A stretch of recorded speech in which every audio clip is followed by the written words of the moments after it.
Bienvenue dans cette nouvelle vidéo YouTube et aujourd'hui je vais te raconter l'histoire de Delonte West. Tu vas voir, il a vécu certaines choses incroyables et d'autres assez compliquées. J'espère que tu es prêt, let's go. Delonte West naît à Washington DC le 26 juillet 1983. Et son enfance n'était pas du tout évidente. Entre la pauvreté de ses parents, le divorce de ses parents et les petits de l'école qui se moquaient de ses cheveux roux, c'était assez difficile pour lui. Et du coup, il n'a pas vécu dans le meilleur environnement possible. Mais comme dans beaucoup d'histoires, il va se faire sauver par une passion. Et tu l'auras deviné, c'est la passion du basketball. Delonte utilise le basket comme un moyen d'évasion aux moqueries de ses camarades. Mais surtout, il va comprendre très jeune que s'il se donne à fond, il pourra se sortir lui et ses parents de la galère dans laquelle ils sont. Alors il va s'entraîner comme un forcené, mais dès le début, ça va être compliqué. Il va subir une grosse blessure et sera out pendant plusieurs mois. Et à cause de cette blessure, on va s'intéresser à une autre facette de lui, et c'est sa bipolarité. Très jeune, ses parents se rendent compte qu'il est assez instable et que ça va être compliqué pour lui pour la suite. Malheureusement, Delonte a beaucoup galéré à cause de ça. Par exemple, après sa grosse blessure, il a eu plusieurs idées sombres en tête. Et dis-toi qu'il a même commencé à prendre de la drogue alors qu'il était très jeune. Heureusement pour lui, sa blessure s'est guérie plus rapidement que prévu, et il a pu s'évader avec le basket et continuer ce sport, tout ça en mettant la drogue de côté. Et franchement, il a bien fait parce qu'il avait un sacré talent. Au lycée avec les Roosevelt Raiders, il tourne à plus de 20 points de moyenne et commence doucement à faire monter la hype autour de lui. Mais la consécration pour lui, c'est son année high school à Saint-Joseph où il formera un duo de choc avec Jameer Nelson. Tournant à plus de 19 points, 6 passes à 45% au tir à 3 points, il a aidé l'équipe à passer à un niveau élite avec 30 victoires et seulement 2 défaites. C'est à ce moment-là que le monde entier découvre le jeune meneur de Washington, et après cette belle saison high school, il inscrit son nom à la draft. Delonte sera sélectionné à la 24e place de la draft de 2004 par les Boston Celtics. Et franchement, ses débuts NBA sont plutôt pas mal. Bon, il a pas énormément de minutes, mais dès sa saison sophomore, Doc Rivers lui fait confiance et le met titulaire. Il fera parler de son talent tournant à plus de 11 points de moyenne durant cette saison, il est rapide, score bien et crée pour ses coéquipiers. Et pendant sa 3e saison NBA, il inscrira même un gros buzzer beater contre les Charlotte Bobcats. Malheureusement, les Celtics de cette époque, ils étaient mauvais. Delonte n'a jamais pu aller en playoff, et malheureusement avec le petit nouveau qui vient d'arriver qui s'appelle Rajon Rondo, ça va être compliqué d'avoir du temps de jeu. En milieu de saison 2008, il est échangé au Seattle Supersonics dans un échange qui amènera un certain Ray Allen à Boston. Mais il joue très peu de matchs car c'est le 21 février 2008 qu'il est à nouveau échangé cette fois-ci aux Cleveland Cavaliers. Et ça, c'est le début de la gloire pour Delonte. Il s'épanouit complètement aux côtés de LeBron James en tant que meneur titulaire et tout se passe bien pour lui. Son rôle est trouvé et il montre un excellent niveau. Il progresse, devient vraiment fort et tout le monde entend parler de lui. Malheureusement, les problèmes reviennent. Ses parents le pensaient bipolaire, mais personne n'était vraiment sûr parce qu'il n'avait jamais fait de test. Et en 2008, c'est là qu'il sait qu'il est bipolaire. Un trouble qui décuple les émotions de ses victimes, expliquant donc les pensées sombres de Delonte durant sa jeunesse. Mais c'est pas tout. Parce qu'en 2009, il est arrêté par la police à moto pour un excès de vitesse. Mais les policiers vont avoir une grosse surprise parce que Delonte est en possession d'armes illégales. Mais il n'est pas en possession d'un pistolet à eau comme Ja Morant. Là, il a vraiment 2 gros guns dans son sac et un fusil à pompe. On ne saura jamais ce qu'il faisait avec de telles armes sur lui, mais cet incident lui vaudra 10 matchs de suspension. Et là, c'est le début de l'enfer pour lui.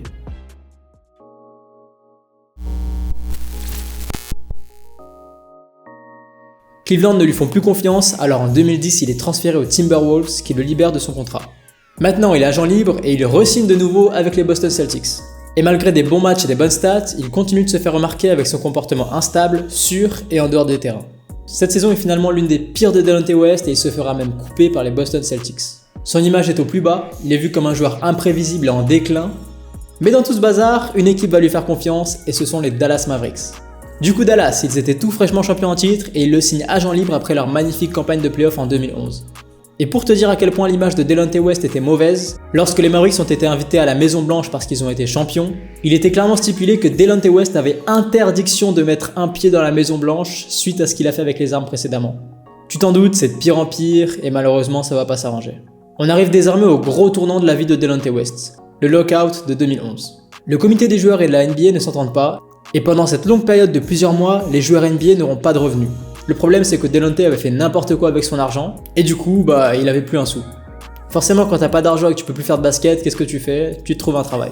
On se retrouve avec un ancien joueur qui travaille à The Home Depot, en gros un magasin du bricolage mais aux États-Unis, et c'était sa seule façon de se faire un peu d'argent. Alors je sais pas si tu te rends compte de cette dinguerie, mais c'était quand même un joueur NBA qui ramassait pas mal d'argent.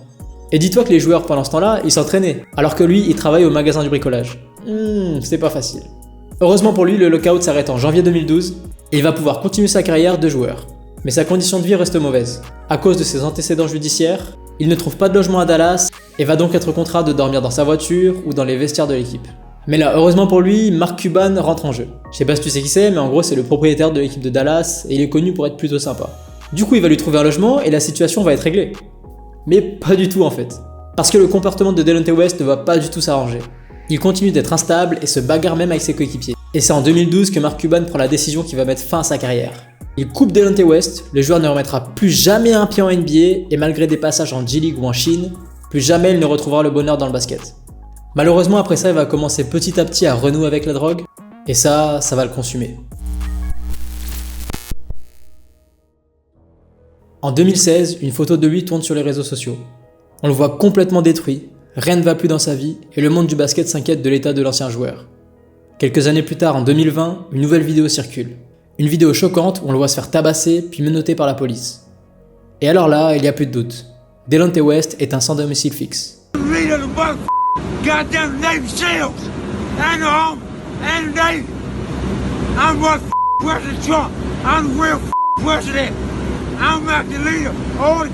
Il semble rongé de l'intérieur et détruit par la drogue et ça, c'est vraiment triste à voir. Mais rapidement, une vague de soutien va se mobiliser. LeBron James et Jameer Nelson, deux anciens coéquipiers de Delonte West, vont lui venir en aide. Mais c'est pas tout, parce que cette vidéo est passée sur tous les médias américains et apparemment, de nombreux joueurs ont été touchés par son tragique destin. Du coup, l'engouement commence. Les médias, les coachs, les joueurs. Le cas de Delonte West devient viral et le monde entier a les yeux rivés sur cet ancien joueur de NBA. Mais encore une fois, ça n'a pas suffi et quelques années plus tard, on le voit toujours dans la rue et sans domicile fixe.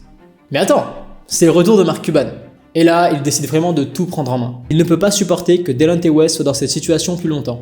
Il lui donne rendez-vous dans une station où il discutera longtemps avec le joueur, son parcours, son état mental, sa situation. Cuban veut tout savoir. Et après cet entretien riche en émotions, Cuban va enfin l'aider. Alors du coup, ça commence avec un séjour en désintoxication et ça se poursuit avec des aides financières.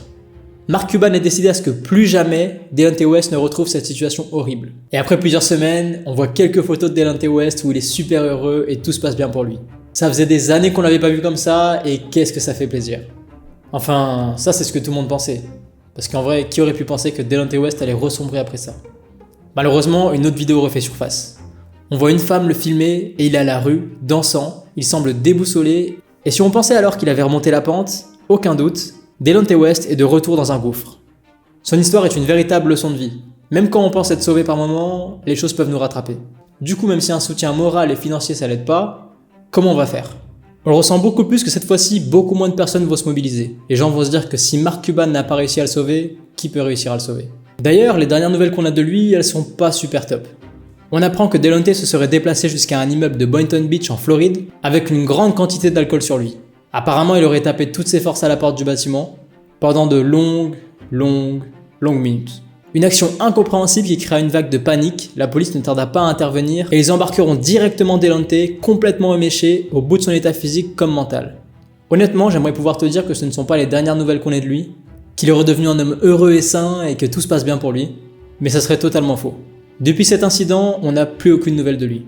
Et ça, c'est en 2021. J'ai regardé sur les tonnes de médias, recherché de nombreux documents et j'ai pas trouvé grand chose. En tout cas, j'espère qu'il va bien et malheureusement, son histoire est assez tragique. Ce qui est sûr, c'est que l'histoire de Delonte est une leçon de vie. Peu importe les succès et les gains gagnés, le plus important, c'est d'être en bonne santé. Et retiens bien ça, la santé c'est le plus important, alors prends soin de toi. En tant que joueur de basket, c'est aussi important de savoir gérer son ascension.